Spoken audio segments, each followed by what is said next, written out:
Well. So this is the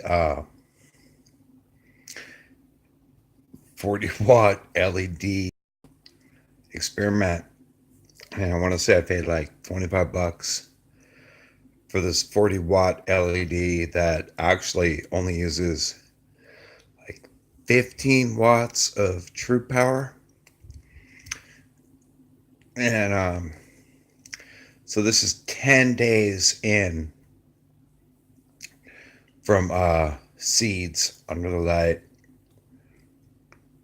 And again, these are peat pots, and you can find them peat pots. And I'm not a big fan of peat pots, but they kind of work in a scene like this.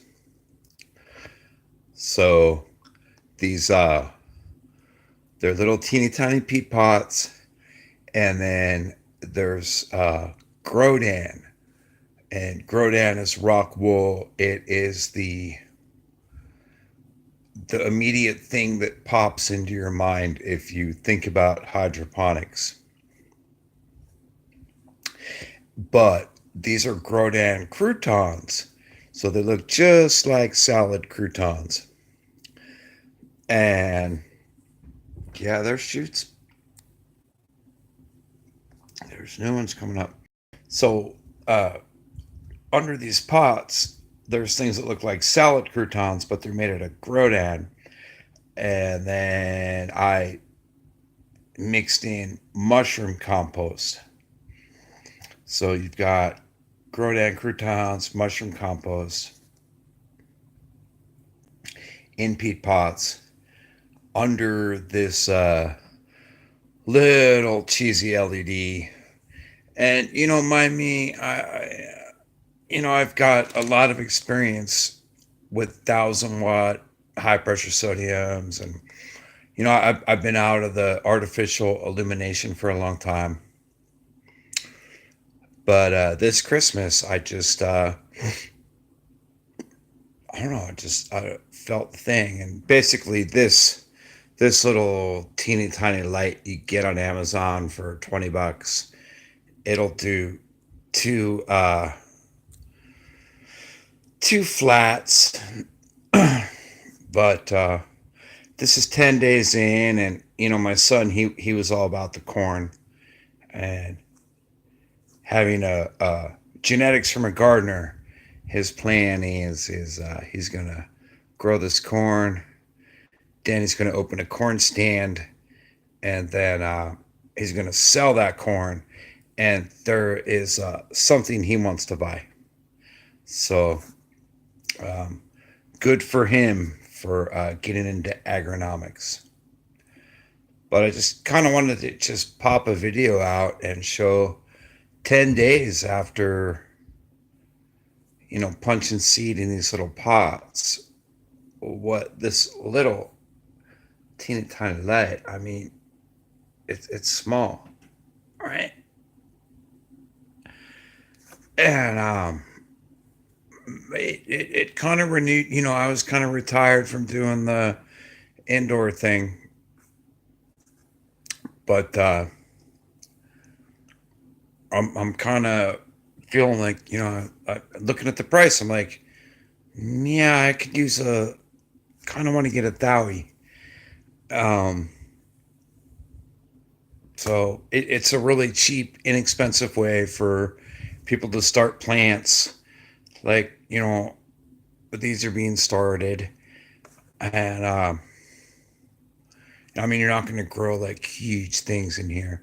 But as far as starting seeds, this little 15-watt setup, I mean, it's not even costing me $1 a day. I mean, 15 watts. So uh, it would take, well, you can, here's a lesson. The people watching, you could divide 15 into 1,000, and that's how many hours it would take to keep this light on. That would equal 1 kilowatt hour. And so you can kind of estimate your cost and stuff. But, oh, it's extremely economical.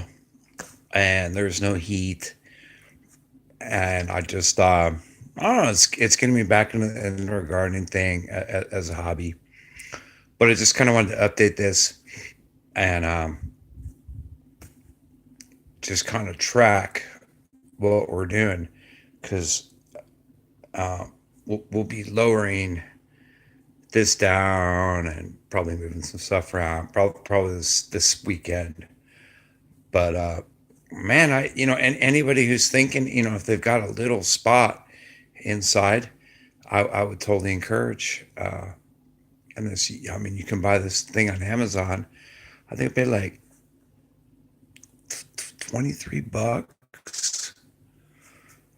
or I mean, I know they had like two for, I don't know, it's super cheap, but um, hindsight, I wish I had actually sprung for the $100 and got like a 800 watt or a Dowie or something. But oh, it's been good to get us back into it.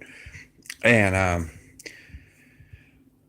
so he's got these corns, but we also have watermelons that are coming up, and then on the back there are a variety of peppers.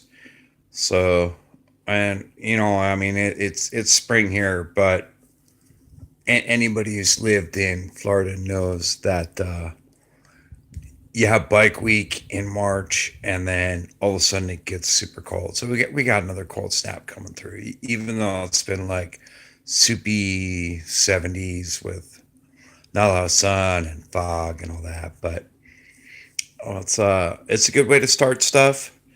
And what I'm gonna try and do is I'm gonna be seeding out some tomatoes. And the problem with where I live, like I'm right on the Gulf of Mexico, the no LED is never better than the sun. Like true sun is always best. I'm well, it kind of depends, and that's actually where my conversation was going. Um, where I'm at, if it doesn't get below 70 degrees, tomatoes don't want to fruit. So like I can see tomatoes out right now, grow them out, and get a couple waves of tomatoes.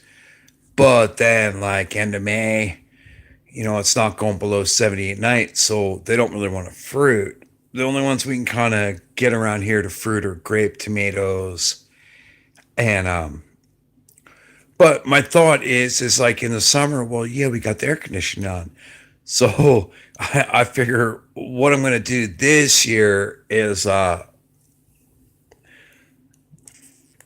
do a big tomato pot and a nice cucumber pot, and I'm partial to the lemon cucumbers because they're really cool. And if you haven't grown lemon cucumbers or know what they are, look them up because it's a cucumber. It tastes like a cucumber, but you can cut it and it actually looked like a lemon wedge. And those do really good here. Like they go till the end of May. So my thinking is I'm gonna grow them in like soilless pots. Keep them out. Well, start them inside. Keep them outside. Get a couple flushes, and then once the heat kind of turns on and a lot of things like that want to blight out, I'll bring them inside because we'll be running the air conditioning, and they'll actually get below, well, maybe not below 70 because I don't keep our air that cold, but they'll actually get that reduced humidity and coolness. And I'm going to give it a shot. And I'm thinking something like this little cheesy light will I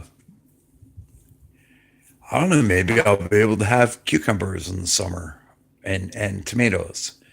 It's really is a challenge to grow in Florida. And I just picked up name, which is it's a yam. Pick those up. Like I'm gonna around this weekend. See, can't really see it. Well, you can kind of see this tray. I'm gonna lower down to the ground,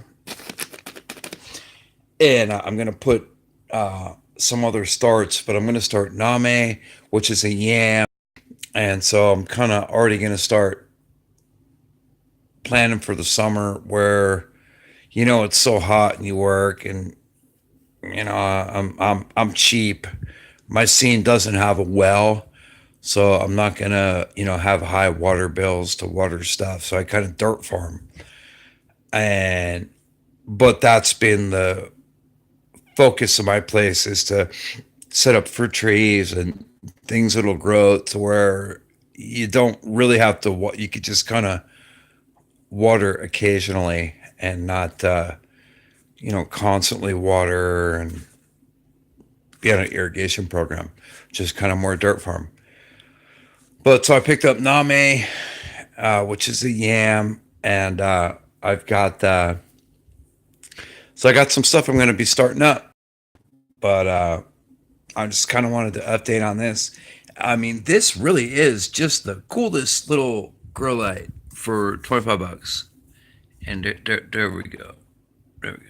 It's like the Cylons are coming. Woo! We need Lauren Green. Lauren Green will save us from the insects and all that. He'll keep the power on. But that's the LED. But the cool thing is a lot of these. Once you get up into the 6 and 800 watt, they actually have LEDs that are in the in the UV range, and apparently, and I have no experience with this, but it's believable from what I've seen with this scene is that they're using UV, and it'll actually suppress mold and bacteria, which is really cool because when you're growing with metal halide and high pressure sodium indoors, mold and like that's so I'm learning the LED thing, and I think it's cool, and I'm so that's what's going on. But my son, here's his corns, and he's got this thing in his mind where these corns once they're ready, he's gonna set up a corn stand, and he's gonna sell that corn, and he's got something in mind he's gonna buy, and so I'm really proud to have shared my agronomic genetics and to watch him do that. But anyway, that is update on this little cheap $25 LED light and what it can do for you seeding 10 days out. And I'll update as the watermelons and the peppers come up and we lower this and fit some more stuff under this little light shadow that comes from here. So with that, everybody have a good night, good luck, and